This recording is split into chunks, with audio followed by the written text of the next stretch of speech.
আসসালামু আলাইকুম deer listener. আমি আজকে আপনাদের সামনে বাংলা পড়ব এবং আমার পাশে আমার বান্ধবী বসে থেকে আপনাদের সেটা তামিলে অনুবাদ করে দিবে। হ্যাঁ, আপনারা সবাই শিখতে পারবেন। হা হা হা হা।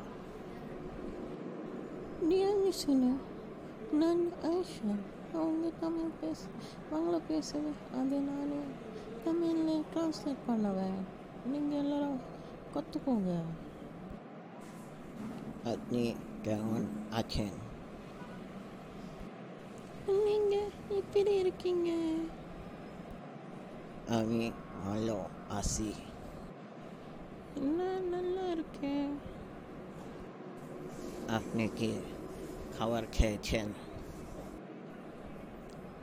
நீங்கள் சாப்பாடு சாப்பிட்டீங்களா? ধন্যবাদ লিসেনার্স, আজকের পর্যন্ত এই পর্যন্তই। আবার পরের ভিডিওতে আরও কিছু শিখিয়ে দেব।